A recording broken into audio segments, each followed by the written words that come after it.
ابن حجر کہتے ہیں کہ ایک شخص کو میں نے ایک مقام پہ دیکھا، وہ میرے علاقے کا تگڑا بندہ تھا، سیاںا بندہ تھا، مالدار تھا، کیا کہتے ہیں پنجابی میں ڈنڈی پٹی بڑی قائم تھی، بڑا اس کا دبدبا تنتنا تھا، لیکن میں نے اسے طبیب کی دکان پر لیٹے ہوئے دیکھا تو اس کے وجود سے پیپ نکلتی تھی۔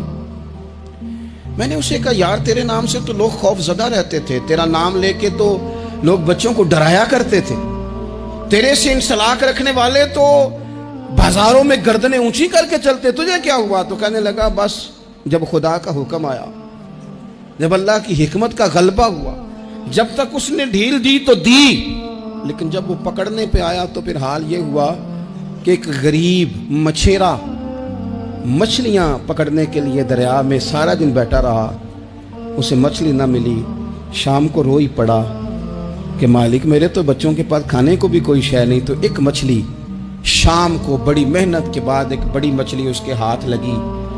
ان دنوں نہ مچھلیاں ملتی تھی نہ گوشت ملتا تھا، وہ بیچارہ ایک مچھلی لے کے جا رہا تھا اپنے گھر کی جانب، تو سامنے اسے میں آ گیا۔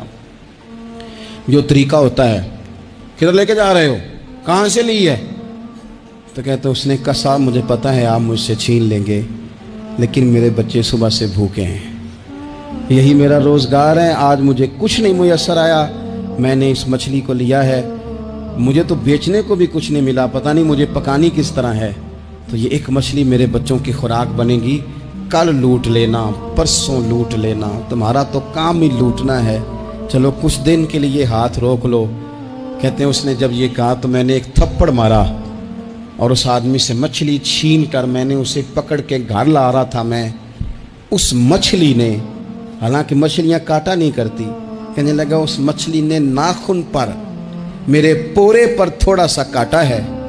اور میں نے کہا کوئی بات نہیں، مچھلی ذرا بڑی تھی، اس نے کاٹ لیا، میں نے تھوڑی سی پٹی باندھی اور گھر والوں کو کہا مچھلی پکا دیں، انہوں نے پکائی کھائی، کچھ پتہ ہی نہیں تھا، 2-4 دن گزرے ہیں تو زخم آگے بڑھنے لگا ہے۔ طبیب کو دکھایا ہے تو اس نے کہا یہ تو انگلی کاٹنی پڑے گی۔ کہتا ہے وہ انگلی کٹوائی، 1 ہفتہ نہیں گزرا تھا کہ زخم آگے بڑھا، تو پھر وہ ہاتھ کی طرف بڑھا، تو میں نے جا کے دکھایا تو اس نے کہا ہاتھ بھی کاٹنا پڑے گا، سارا بازو کٹوا چکا ہوں، رات کو نیند نہیں آتی، ایک لقمہ پیٹ میں نہیں گزرتا، میرے بچے، میرے بھتیجے، میرے بھائی، میرے عزیز گلی گلی اس غریب کو ڈھونڈتے پھرتے ہیں جس کا نام بھی ہم کوئی نہیں جانتے، تھک گئے تلاش کر کر کے، خدا جانے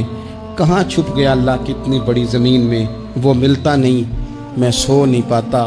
کہنے لگے شیخ میرے لیے دعا کر دو، مجھے کچھ نہیں چاہیے، بس وہ مجھے مل جائے اور میں اس سے معافی لے لوں، بس وہ مجھے معاف کر دے، 2 جملے معاف، جیسے بھی ہوگا میں منا لوں گا، بندہ درکار ہے۔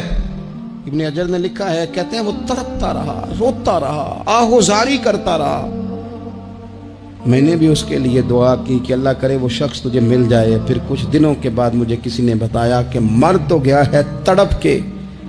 پر اس سے معافی کا موقع میسر نہیں آیا۔